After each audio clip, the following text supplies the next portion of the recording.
I didn't lose my savings in a bad investment. I didn't gamble it away.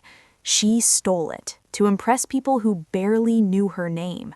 For months, I replayed the moment in my head, wondering how someone so close to me could commit that kind of family theft and still sleep at night.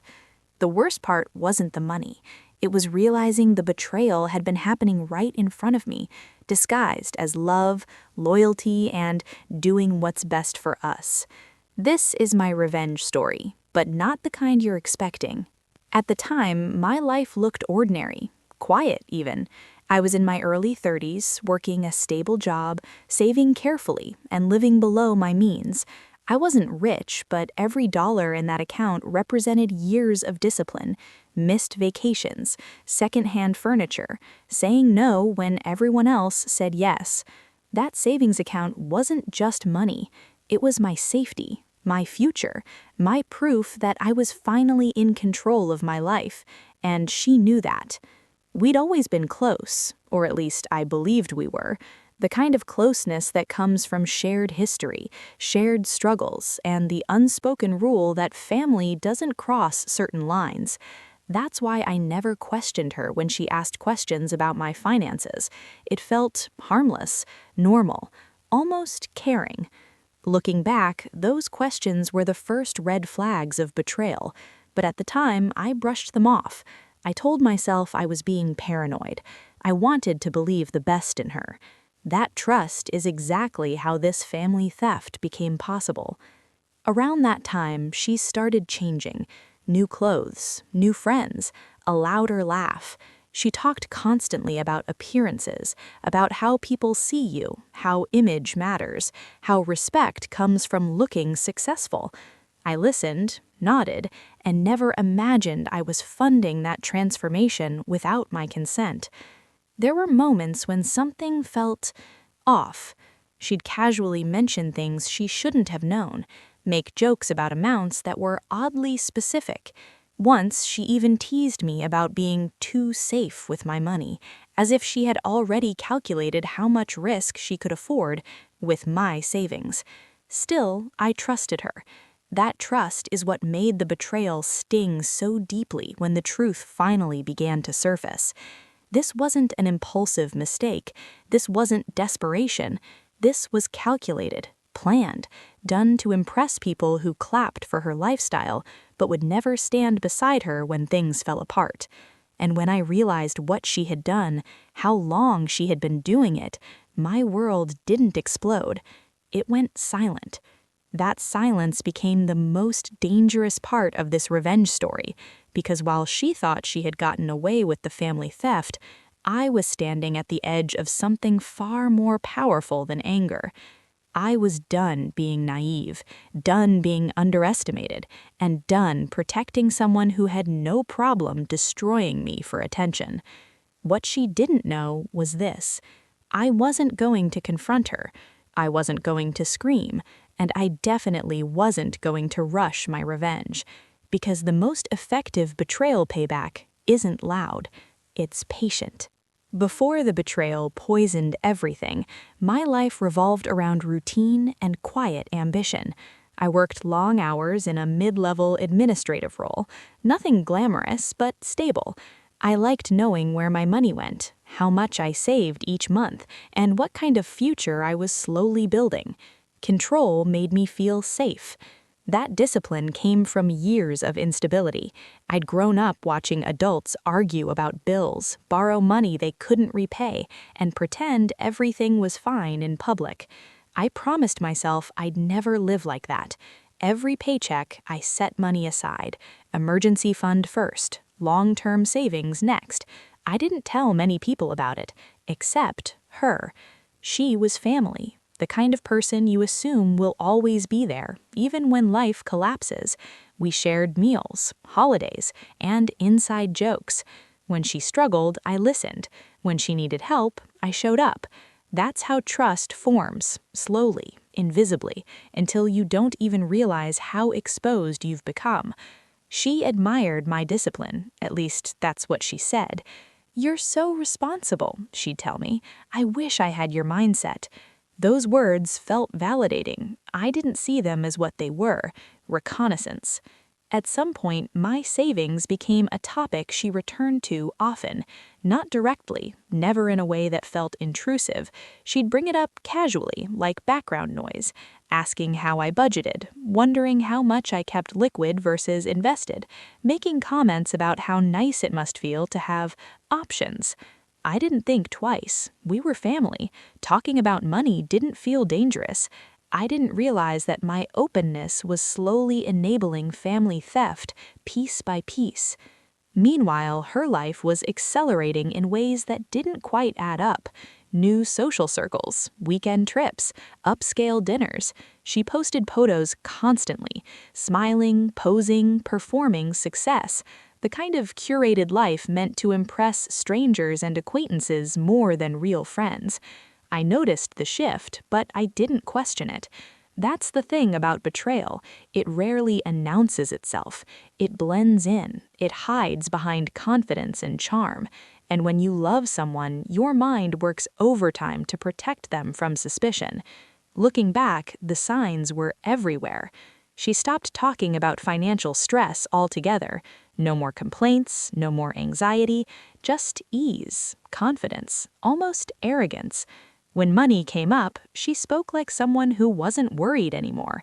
I assumed she'd figured things out. In reality, she'd figured me out. The family theft didn't begin with a dramatic moment. There was no confrontation, no sudden disappearance of funds that triggered alarms. It was slow, incremental, designed to stay invisible. And because I trusted her, I never imagined I needed to look closely. That's what made this revenge story so painful to accept later.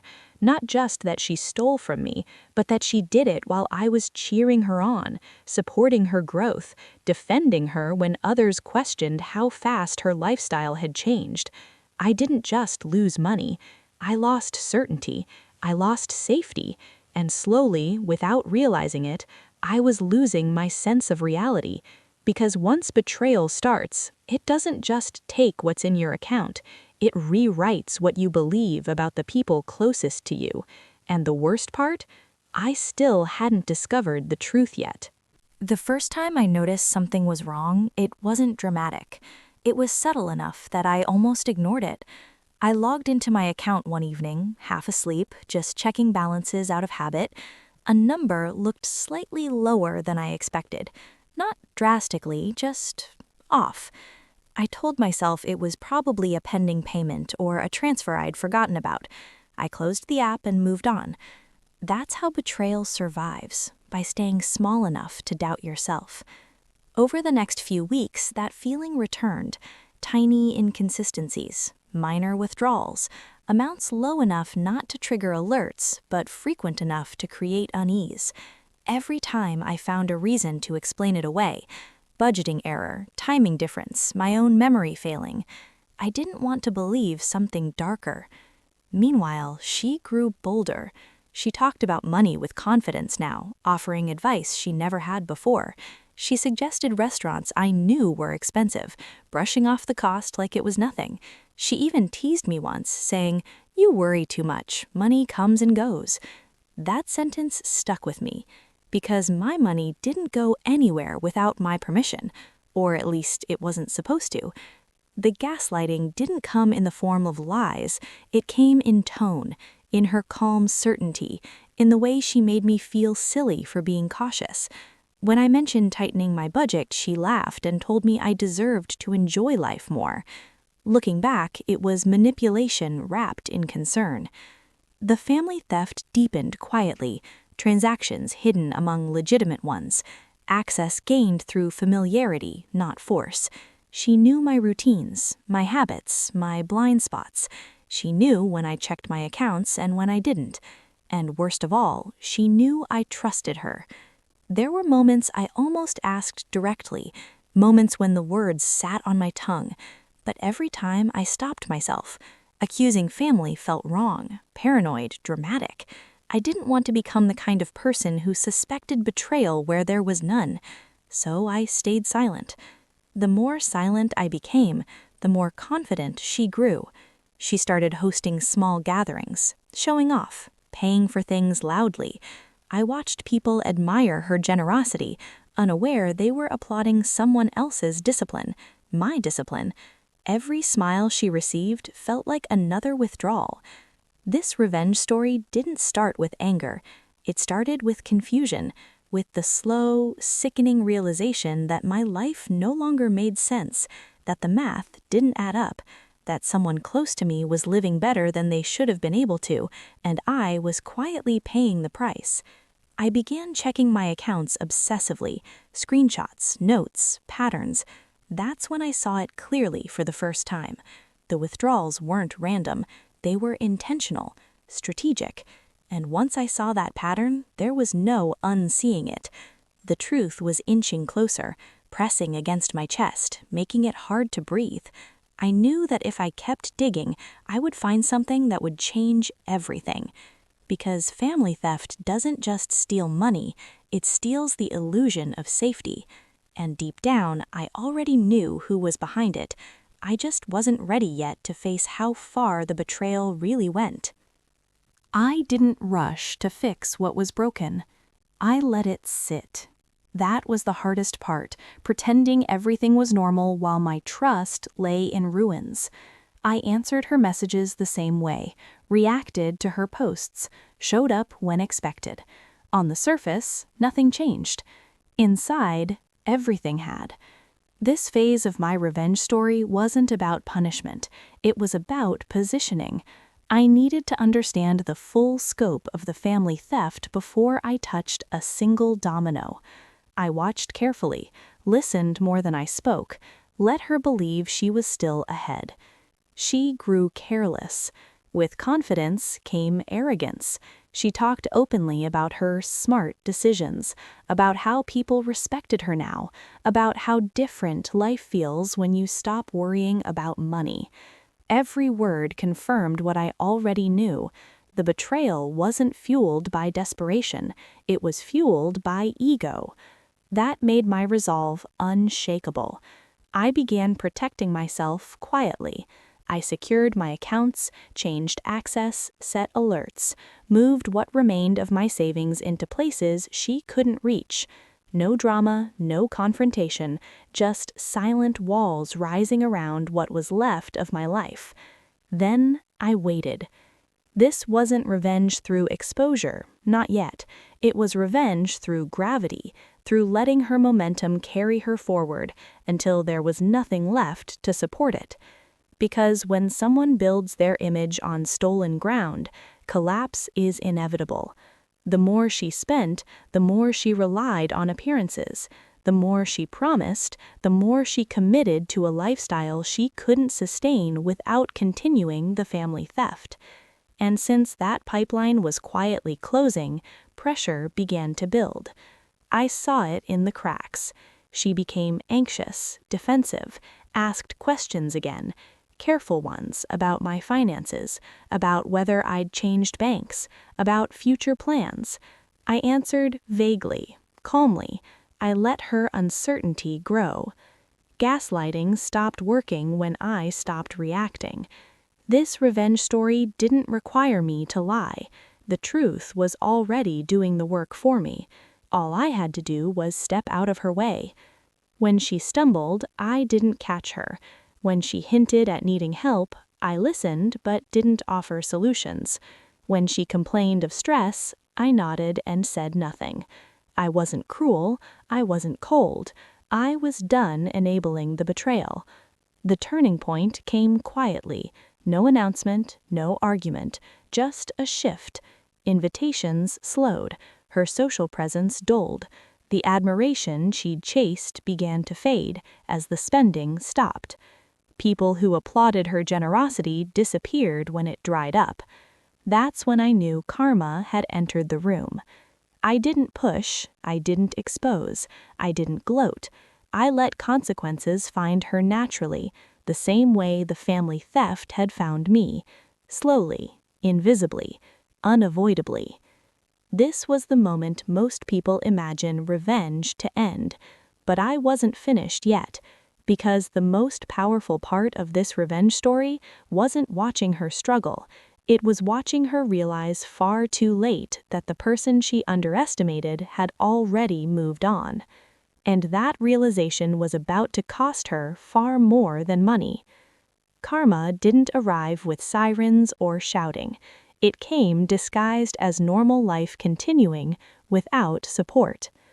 Once the access was gone, the family theft couldn't continue, and without it, her lifestyle began to unravel in ways she couldn't explain. Bills piled up, promises became excuses, confidence turned into tension she couldn't hide, no matter how hard she tried. I watched from a distance. This wasn't satisfaction yet, it was confirmation. The people she'd tried to impress started asking questions, quiet ones at first, then sharper ones. Why she couldn't cover things anymore, why plans kept changing, why her generosity suddenly had limits. The admiration she'd chased evaporated, because admiration built on spending is conditional. It lasts as long as the money flows. She came to me eventually. Not directly, not honestly. She framed it as stress, as being overwhelmed, as a rough patch. She talked around the truth, never touching it. She asked if I'd noticed anything strange with my accounts, if maybe there'd been a mistake somewhere. I met her eyes and told her calmly that everything was secure now. That was it. No accusation, no anger, just a boundary. Something in her face shifted, a flicker of understanding, of fear. She realized the ground beneath her was gone, and that I wasn't going to rebuild it for her. This revenge story didn't need a confession. Her unraveling said everything. The real karma came later when consequences stacked up without my involvement. Missed payments, awkward conversations, the slow loss of credibility. People stopped trusting her stories, stopped inviting her out, stopped seeing her as impressive. Image is fragile when it isn't earned. The betrayal that once empowered her now isolated her, and unlike money, reputation doesn't refill quietly. She never apologized, not really. She hinted, she deflected, she minimized. That was all the closure I needed. Because accountability doesn't always come as an apology. Sometimes it comes as being forced to live with the truth. And the truth was simple. She'd stolen from family to impress strangers. Now she had neither. Watching that wasn't joyful, it was sobering. I didn't feel victorious, I felt free. Free from the weight of protecting someone who never protected me. Karma didn't ruin her life, it just stopped saving her from it. That's the kind of justice that lasts.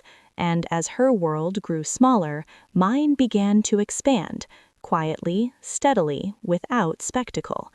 The family theft no longer defined me, the betrayal no longer controlled me. This revenge story was nearing its end. But the most important part wasn't what happened to her, it was what happened to me afterward. After everything settled, after the tension faded and the consequences finished unfolding, I expected to feel something dramatic. Relief, triumph, closure. What I felt instead was quiet. The kind of quiet that comes when your nervous system finally realizes the danger is over. I rebuilt slowly, not just financially, but emotionally. I returned to my routines, reworked my savings plan, adjusted timelines. Some dreams were delayed, not destroyed, and that distinction mattered more than I expected. The family theft had taken money, yes, but it had also taken my illusion of safety. Reclaiming that took time. Trust doesn't regenerate on command. It grows back carefully, with boundaries instead of assumptions. I didn't cut her out in a dramatic way. I simply stepped back. Less access, less intimacy, less explanation. The distance wasn't punishment, it was protection. And for the first time, I didn't feel guilty about it. That's what betrayal teaches you, if you let it. It teaches you that love without limits isn't loyalty, it's exposure. This revenge story never turned me bitter. If anything, it made me more precise, more intentional. I learned to separate empathy from obligation, to help without sacrificing myself, to listen without oversharing. I also learned something uncomfortable about appearances. People who steal to impress others are rarely confident. They're terrified of being ordinary, of being unseen. The applause she chased wasn't admiration, it was noise meant to drown out her insecurity.